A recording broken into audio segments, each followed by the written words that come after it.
বাংলাদেশের রাজনীতি যেন এক টালমাটাল সময়ে যাচ্ছে। অনেক বিশ্লেষক বলছেন এই টালমাটাল হওয়ার পেছনে রয়েছে দেশি বিদেশি নানা শক্তি। আল জাজিরার সাংবাদিক জুলকারনাইন সায়েরের দাবি, এই অস্থিরতার পেছনে 14 জন ইনসাইডার দায়ী। তার দাবি, এই ইনসাইডারদের কিছু ভারতীয় এজেন্ট আর বেশিরভাগ বাংলাদেশের। তার মতে এই ইনসাইডারদের মধ্যে সরকারের উপদেষ্টাও রয়েছেন। আওয়ামী লীগ সামাজিক মাধ্যমে গুজব ছড়াচ্ছে শেখ হাসিনা বাংলাদেশে ফিরছেন। সারা দেশে সতর্ক অবস্থায় রয়েছে আইন শৃঙ্খলা বাহিনী। কি হতে যাচ্ছে? কেন এই বাড়তি সতর্কতা?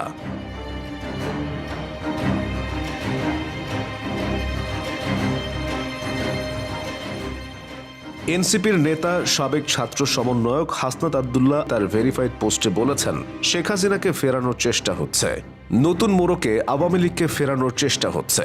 সাবের হোসেন চৌধুরী, শিরিন শারমিন সহ অন্যান্যদের নিয়ে নতুন ফর্মে আওয়ামী লীগকে ফেরানোর ষড়যন্ত্র করছে অনেকে।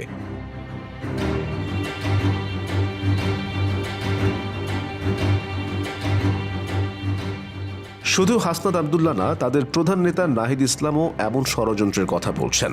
আওয়ামী লীগকে নিষিদ্ধ করার ইচ্ছা সরকারের নেই, প্রধান উপদেষ্টার এমন মন্তব্যেরও তীব্র সমালোচনা করেন এনসিপির নেতারা। প্রশ্ন উঠছে, আসলে কি আওয়ামী লীগ ফিরছে নতুন নামে?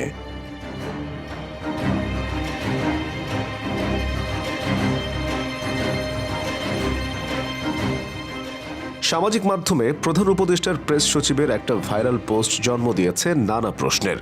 ছবিতে দেখা যাচ্ছে তিনি সুইজারল্যান্ডে, আর লেখা আছে আপা ফিরছেন, কিন্তু বাস্তবে তিনি ঢাকায়।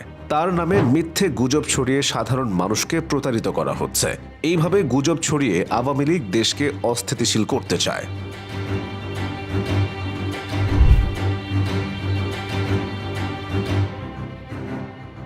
তবে তৃতীয় মাত্রার উপস্থাপক ও রাজনীতি বিশ্লেষক সাংবাদিক জিল্লুর রহমান নির্বাচন না হলে দেশ আরও অস্থিতিশীল হবে এমন আশঙ্কার কথা বলছেন। তার মতে, অতি দ্রুত নির্বাচন না হলে দেশে অরাজকতা তৈরি হবে এবং দেশ দীর্ঘমেয়াদী সংকটে পড়বে। বিশেষ করে নির্বাচন না হলে দেশে ধর্মীয় জঙ্গিবাদের ঝুঁকি দেখেন সাংবাদিক জিল্লুর।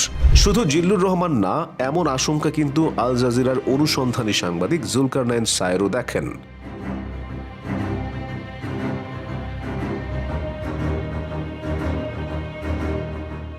অনেক রাজনীতি বিশ্লেষক বাংলাদেশের সাম্প্রতিক অস্থিরতার পেছনে শেখ হাসিনা, মোদির ষড়যন্ত্রের পাশাপাশি মার্কিন গোয়েন্দা প্রধান তুলসী গাভার্ডের ভারত সফরকেও ইঙ্গিত করেন। বিশেষ করে কিছুদিন আগে তুলসী যেভাবে হাসিনা ও মোদির ভাষায় কথা বলেছেন, তার কারণেও বাংলাদেশে সংকট তৈরি হতে পারে।